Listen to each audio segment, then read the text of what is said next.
नमस्कार दोस्तों, स्वागत है आपका आपके अपने YouTube चैनल पीसीएस क्लासेस पर। मैं आनंद सिंह लेके आया हूँ इकोनॉमिक्स की आज नई वीडियो जिसमें हम पढ़ेंगे लीगल टेंडर। ठीक है, चलिए आगे बढ़ने से पहले प्लीज आप लोग चैनल को सब्सक्राइब कर लीजिए, वीडियो को लाइक कर लीजिए और जितना हो सके वीडियो को शेयर कीजिए ताकि जितने भी आपके साथ के हैं जानने वाले हैं सभी इस वीडियो का फायदा उठा सके। चलिए आगे बढ़ते हैं इकोनॉमिक्स के नए टॉपिक के साथ लीगल टेंडर। लीगल टेंडर यानी वैधानिक निविदा। ये चैप्टर अपने आप में ही बहुत इंपॉर्टेंट हो जाएगा। आज की जो क्लास है बहुत ही इंपॉर्टेंट रहेगी क्योंकि ऐसा नहीं है कि सिर्फ यूपीएससी में बल्कि यूपीएससी से जुड़े हुए एक एग्जाम सीडीएस में और एनडीए में भी इससे रिलेटेड क्वेश्चंस आए हैं। एनडीए प्लस सीडीएस दोनों ही एग्जाम्स के अंदर इससे क्वेश्चंस पूछे जाते हैं। ठीक है, फॉर एग्जाम्पल मैं आपको आज इस क्लास में वीडियो के दौरान कुछ क्वेश्चन से रूबरू भी करवाऊंगा जो इसी टॉपिक से पूछे गए हैं और हमारे यूपीएससी और सीडीएस के एग्जाम्स में पूछे गए। तो please stay tuned with Anand Singh on PCS classes ताकि इकोनॉमी के फैक्टर को या इकोनॉमी के इस चैप्टर से आप भरपूर अपना फायदा उठा सके। चलिए आगे चलते हैं। आज का जो टॉपिक है वो लीगल टेंडर मनी है। स्टार्ट करते हैं इसकी डेफिनेशन से। तो लीगल टेंडर होता क्या है? फर्स्ट ऑफ ऑल डेफिनेशन ही अपना हमारा मेन कंसेप्ट क्लियर कर देती है। अगर डेफिनेशन दिमाग में क्लियर है तो आपको और कंसेप्ट्स की जरूरत कम पड़ेगी। आपके कंसेप्ट्स धीरे धीरे अपने आप क्लियर होने शुरू हो जाएंगे। चलिए शुरुआत करते हैं इसकी डेफिनेशन से। To become a legal tender अगर कोई करेंसी किसी करेंसी को या किसी कॉइन को अगर लीगल टेंडर बोला जाता है तो उसके लिए दो कंडीशंस का फुलफिल होना जरूरी है। It must be a fiat money. Fiat money कौन सी थी? वो पैसा जिसके ऊपर भी ट्रस्ट, जिसके ऊपर हम भरोसा करते हैं। ठीक है, जिसके ऊपर आम जनता भरोसा करती है। दूसरी तरफ it must be legally valid for all debts, यानी जितने भी उधार करने के लिए जो भी आप ट्रांजेक्शन करना चाहो किसी व्यक्ति को, यानी सपोज करो ए व्यक्ति है जिसने कभी किसी व्यक्ति बी से उधार लिया था और अब ए एक ऐसी करेंसी या बी को देना चाहता है और बी उसको लेने से मना नहीं कर सकता। यानी उस करेंसी से आप अपने सारे उधार या डेब्ट या ट्रांजेक्शन सब कुछ कर सकते हो। ऐसी मनी जब ये दोनों कंडीशंस फुलफिल हो जाती है उसे लीगल टेंडर कहा जाता है। लीगल टेंडर दो तरह के होते हैं। दो तरह के लीगल टेंडर होते हैं जिसमें एक है लिमिटेड लीगल टेंडर, दूसरा है non limited legal tender. Limited legal tender नाम से ही क्लियर है, यहां कुछ ना कुछ लिमिटेशंस होंगी। नॉन लिमिटेड जो लीगल टेंडर है यहां नाम से क्लियर हो जाएगा कि कोई किसी भी प्रकार की लिमिट नहीं होगी। चलिए क्या होता है लिमिटेड और क्या होता है नॉन लिमिटेड लीगल टेंडर, इन दोनों के बारे में विस्तार से जानते हैं। सबसे पहले लिमिटेड लीगल टेंडर की बात करते हैं। लिमिटेड लीगल टेंडर यानी सीमित वैधानिक निविदा, यानी यहां पे कोई ना कोई सीमा है, कोई ना कोई लिमिटेशंस लगी हुई है। अब ये लिमिटेशंस है क्या? ये लिमिटेशन सिर्फ इतनी सी होती हैं कि अगर इनकी क्वांटिटीज आप बहुत ज्यादा तौर पे एक साथ देते हो तो सामने वाला आपको लेने से मना कर सकता है। ठीक है, आपसे वो करेंसी एक्सेप्ट नहीं करेगा चाहे वो लीगल करेंसी ही क्यों ना हो। जैसे कॉइनेज एक्ट 2011। आज कुछ आप लोगों ने एक YouTube पे ना प्रैंक्स वीडियोस में जरूर देखा होगा कि कुछ लोग जाते हैं दुकान पे आईफोन्स खरीदते हैं, आईफोन का बिल बनवा लेते हैं और उसके बाद उस सिक्कों में लगभग 1 लाख से 1.5 लाख रुपए, एक एक 2-2 रुपए, 5-5 रुपए के सिक्कों में पेमेंट कर देते हैं। मैं आपको आज वही कंसेप्ट क्लियर करवा रहा हूं, दोबारा आप उन वीडियोस के झांसे में नहीं पड़ेंगे। मे बी हो सकता है वो फेक हो या ओरिजिनल हो, मैं इस पे कोई दावा नहीं कर रहा, लेकिन ये टॉपिक पढ़ने के बाद आप वहां से कंसेप्ट क्लियर हो जाओगे कि ऐसा कुछ पॉसिबल नहीं है। क्यों नहीं है? क्योंकि हमारा गवर्नमेंट का कॉइनेज एक्ट, आरबीआई के द्वारा बनाया हुआ गवर्नमेंट के लिए कॉइनेज एक्ट 2011 ये कहता है कि 1 रुपए या उससे ज्यादा के लिए अगर कोई अमाउंट है, यानी हम बात कर रहे हैं 1 रुपए के सिक्के की, 2 रुपए के सिक्के की, 5 रुपए की, 10 रुपए की या 20 रुपए के सिक्के की, हम बात कर रहे हैं कॉइन्स की। ठीक है, अगर इस हिसाब से 1 रुपए, 2 रुपए, 5 रुपए, 10 रुपए, 20 रुपए के जो कॉइन्स होते हैं उनके अंदर आप मैक्सिमम 1000 रुपए से ज्यादा पेमेंट नहीं कर सकते। यानी 1 रुपए के 1000 सिक्के, 2 रुपए के 500 सिक्के, 5 रुपए के कितने हो गए 200 सिक्के, 10 रुपए के 100 सिक्के, 20 रुपए के 50 सिक्के। इससे ज्यादा आप पेमेंट नहीं कर सकते कॉइन्स के अंदर। तो कुल मिला के 1, 2, 3, 4, 5 यानी 5000 से ज्यादा रुपए आप कॉइन्स के रूप में नहीं दे पाओगे। इसके अलावा एक और है 50 पैसे का कॉइन। हालांकि मार्केट में आजकल चलता नहीं है, लोग मानते हैं कि चलता नहीं है, लेकिन गवर्नमेंट रिकॉर्ड्स पे अभी भी चलता है। और एक बार में आपके पेमेंट्स को सेटल करने के लिए आप 20 कॉइन्स तक दे सकते हो।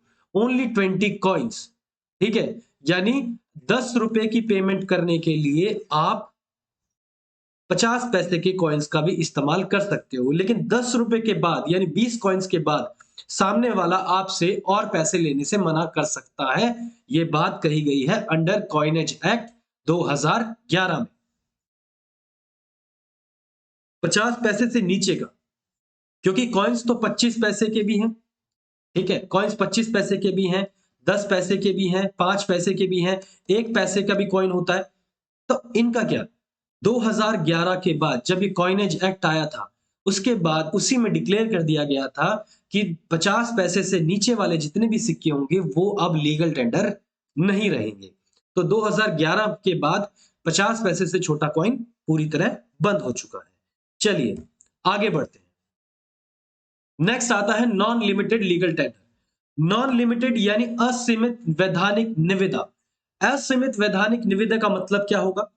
असीमित वैधानिक निविदा यानी नॉन लिमिटेड लीगल टेंडर, यहां पे आपके ऊपर कुछ लिमिटेशंस नहीं है, ठीक है। यहां पे आपके ऊपर कुछ लिमिटेशंस नहीं है। They can be used for settling any amount of डेब्ट इन इंडिया। मतलब कितना भी पैसा हो आप सेटल कर सकते हो, लेकिन यहां पे कंडीशंस हैं। स्टार स्टार स्टार, क्या है वो स्टार? क्या कहती है ये कंडीशन? ये कहती है कि ठीक है लेंडर रिफ्यूज नहीं कर सकता, मान सकते हैं, लेकिन क्या कहा गया आरबीआई एक्ट 1934 में section 26, every bank note is a legal tender in India.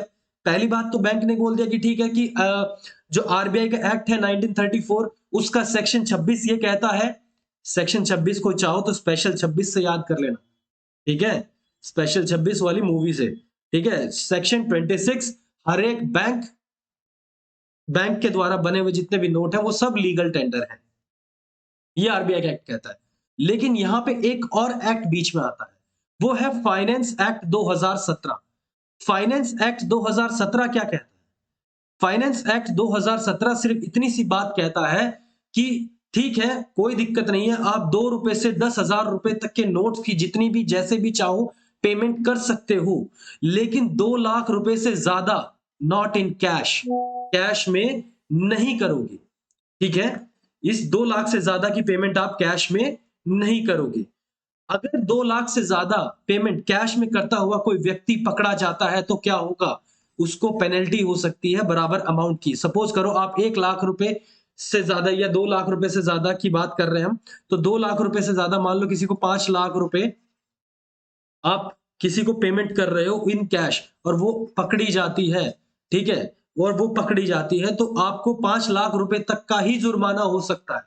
It is on court कि क्या वो चाहे तो वो कम कर सकती है, चाहे तो वो इक्वल टू अमाउंट भी कर सकती है। तो 5 लाख रुपए तक का जुर्माना कोर्ट आप पे लगा सकती है, ठीक है। चलिए ये होता है नॉन लिमिटेड लीगल टेंडर। उम्मीद है आप लोग समझ गए होंगे कि यहां पे एक तरह से लिमिट नहीं है, आप चाहे कितना भी पैसा दो कोई दिक्कत नहीं है, लेकिन 2 लाख से ज्यादा कैश नहीं दोगे, ठीक है। दो एक्ट्स आपस में एक दूसरे के कॉन्ट्राडिक्ट करते हैं, यहां कॉन्ट्राडिक्शन कर रहे हैं। चलिए आगे बढ़ते हैं। जो 1 रुपए का नोट है, 1 रुपए का नोट है, उसके ऊपर सिग्नेचर कौन करता है? Finance secretary. हमें सबको पता है फाइनेंस सेक्रेटरी उसके ऊपर साइन करते हैं। लेकिन 2 रुपए से लेके 1000 रुपए तक का नोट, या सॉरी 10,000 रुपए तक का नोट, यहाँ पे थोड़ी सी मिस्टेक रह गई, 10,000 रुपए तक का जो नोट होगा वो आरबीआई गवर्नर साइन करते हैं। अब आप बोलोगे कि सर 2,000 रुपए से ज्यादा का नोट हमारे पास है तो नहीं, ठीक है, हमारे पास मैक्सिमम वैल्यू का जो नोट है वो सिर्फ 2,000 का है, तो क्या वो सिर्फ 2,000 तक के ही रह सकते हैं? नहीं, आरबीआई चाहे तो with the permission of government वो 5,000 का या फिर 10,000 का नोट भी प्रिंट कर सकती है, ठीक है। नोट्स हमारे पास 10,000 रुपए तक के हो सकते हैं। कॉइन्स पे किसी तरह के सिग्नेचर की जरूरत नहीं पड़ती। चलिए, ये आया प्रीवियस ईयर क्वेश्चन। अब देखते हैं लीगल टेंडर के ऊपर जो सबसे बेटर क्वेश्चन है, सबसे प्यारा क्वेश्चन। ये क्वेश्चन यूपीएससी के प्री में 2018 में पूछा गया था। यूपीएससी प्री 2018 में ये क्वेश्चन पूछा गया था और जिसमें कहा गया था which correctly describe the meaning of legal tender. यानी आपको सिर्फ लीगल टेंडर का मीनिंग बताना है कि इसमें से लीगल टेंडर कौन सा है। चलिए, इस क्वेश्चन को ट्राई करते हैं। The money which is tendered in courts of law and differ of the fee of legal case. यानी वो पैसा जिसे आप किसी भी कोर्ट केस के अंदर लीगल केस की फीस के रूप में दे सके। ठीक है, क्या ये डेफिनेशन मैंने आपको बताई थी? किसी कोर्ट की फीस का या लीगल केसेस का फीस का जिक्र किया था? नहीं किया। तो money which is a creditor is used under compulsion to accept in settlements of his claims. यानी जो भी क्रेडिटर है, जो लेनदार है, वो जो क्रेडिटर है, जो देनदार है, जो पैसा दे रहा है, वो उसके ऊपर एक कंपल्शन है कि वो जो पैसा सामने से मिल रहा है उसकी सेटलमेंट क्लेम करने के लिए उसको एक्सेप्ट करना पड़ेगा। ऐसी कुछ बात तो मैंने आपको बताई थी कि सामने वाला लेने से मना नहीं कर सकता। तो यानी क्रेडिटर जो है वो पैसा लेने से मना नहीं कर सकता, वो कंपल्शन के अंदर है। तो ये हमारा आंसर है। ठीक है, इसका आंसर हमारा बी हो जाएगा। लेकिन आगे के स्टेटमेंट्स देखते हैं। The bank money is in form of cheques, draft, bills of exchange. यानी चेक की फॉर्म में, ड्राफ्ट की फॉर्म में, बिल की फॉर्म में ये पैसा लीगल टेंडर नहीं होता है। ठीक है, ये पैसा लीगल टेंडर नहीं होता है। और मेटेलिक मनी जो सर्कुलेशन में है, अब बात कर रहे हैं या कॉइन्स की, कॉइन्स भी तो लीगल टेंडर है। कॉइन्स भी लीगल टेंडर है। इस ऑप्शन को देख के आप कंफ्यूज हो जाओगे, लेकिन लीगल टेंडर मनी की ओरिजिनल डेफिनेशन को याद कीजिएगा, जिसमें मैंने आपको यह बताया है कि सामने वाला व्यक्ति आपके उधार के लिए हुए पैसे वापस लेने से मना नहीं कर सकता, या किसी भी तरह की कोई ट्रांजिशन, कोई क्लेम्स सेटल करने के लिए उस पैसे को लेने से मना नहीं कर सकता। यही वही होता है लीगल टेंडर। चलिए, एक और previous year question UPSC CDS 2011 second attempt में पूछा गया। इसमें डायरेक्टली क्वेश्चन पूछ लिया गया, जिसको जो मैंने आपको लीगल टेंडर या लिमिटेड लीगल टेंडर की डिटेल से पूछा गया था। इसमें दो स्टेटमेंट्स पूछी गई थी और पूछा गया था कि कौन सी स्टेटमेंट करेक्ट है। पहली स्टेटमेंट ये कहती है, in India the minimum denomination coins acceptable for transitions in 50 paisa. याद रखिएगा, ये उस समय के करंट का क्वेश्चन था। करंट अफेयर्स में उस समय क्वेश्चन आया था। 2011 में कॉइनेज एक्ट आता है। 2011 में 50 पैसे से नीचे के सिक्कों को यूज करना बंद कर दिया जाता है। उसी समय ये पूछा गया था कि क्या डिनोमिनेशन के कॉइन जो हैं, जो ट्रांजिशन में यूज किए जाते हैं 50 पैसे में या उससे नीचे के ट्रांजेक्शंस एक्सेप्टेबल हैं। इन इंडिया मिनिमम 50 पैसा एक्सेप्टेबल है। ठीक है, ये स्टेटमेंट बिल्कुल सही है, जैसा मैंने आपको बताया है। उसके बाद कहा कि 50 पैसे से नीचे अब लीगल टेंडर नहीं है। तो ये स्टेटमेंट भी सही है। सी इसका आंसर, बोथ 1 एंड 2 ये इसका करेक्ट हो जाएगा। ठीक है, ये थोड़ा एक्स्ट्रा ही प्रिंट हो गया। बोथ 1 एंड 2 बोथ इसका करेक्ट आंसर हो जाएगा। एक सेकेंड।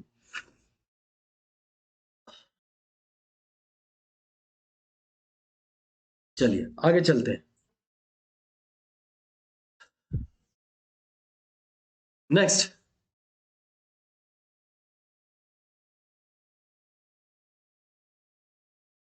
विजुअली हैंडीकैप्ड्स के लिए अब हमारे करंट की बात कर लेते हैं। इस टॉपिक से रिलेटेड अब करंट की बात करते हैं।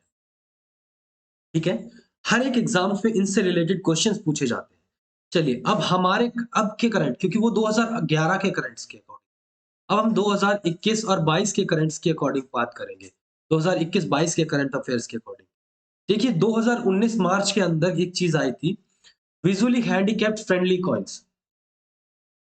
देखो, पहले क्या होता था, सिक्कों को हम पहचान नहीं पाते थे, स्पेशली जो अंधे व्यक्ति होते थे, विजुअली हैंडीकैप्ड व्यक्ति हैं, वो इन कॉइन्स को अच्छे से पहचान नहीं पाते थे।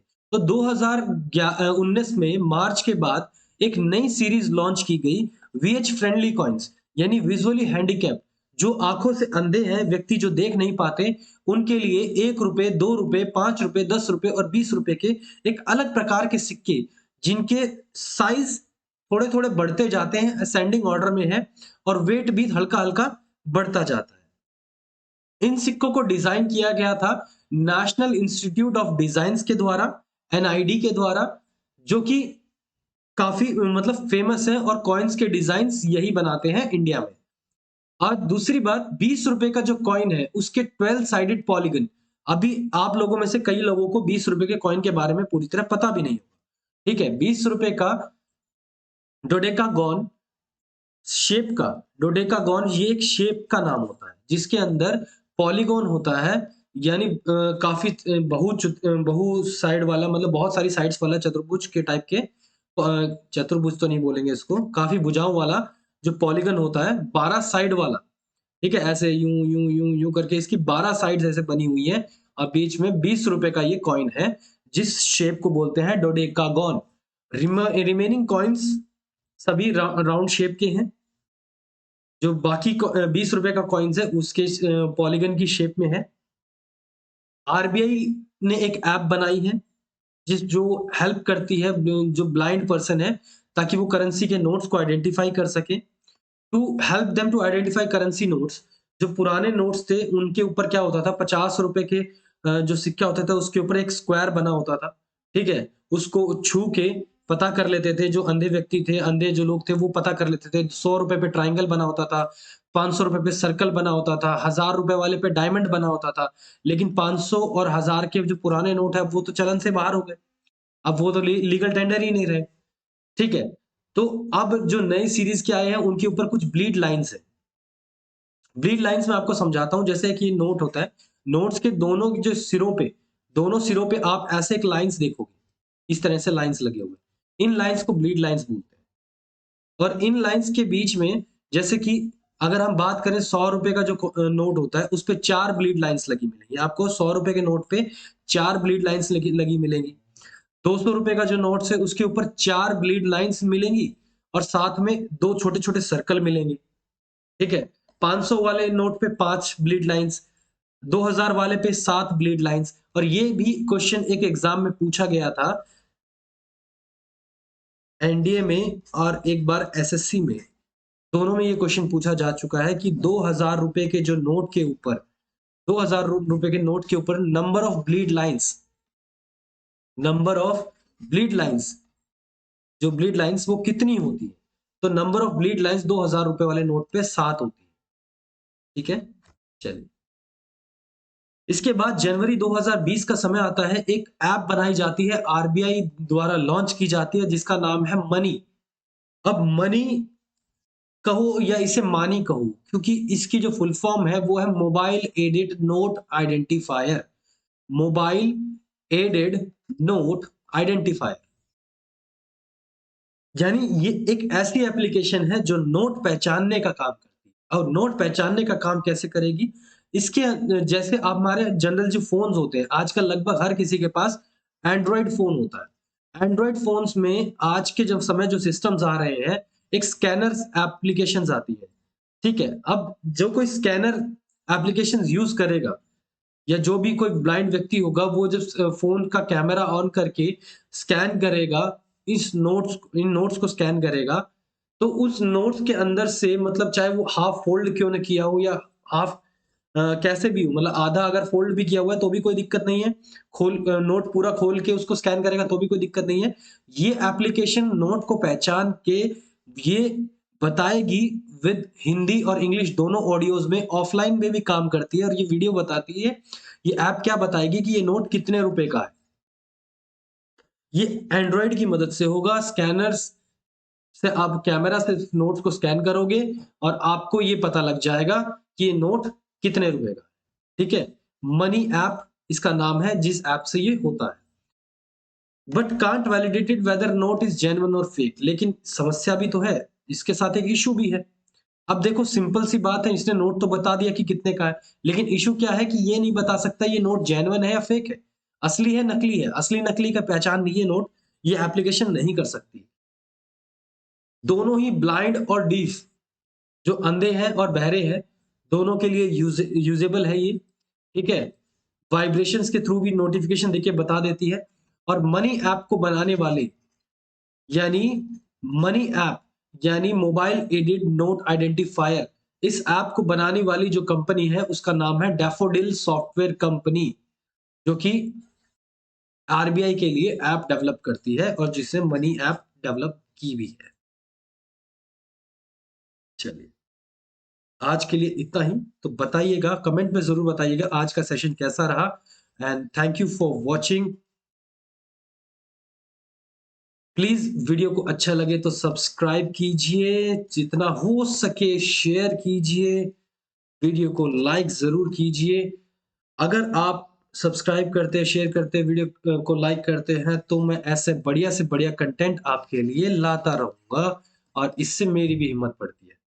ठीक है? चलिए, आज के लिए इतना ही। मिलते हैं नेक्स्ट वीडियो में। Okay? Bye for now. See you.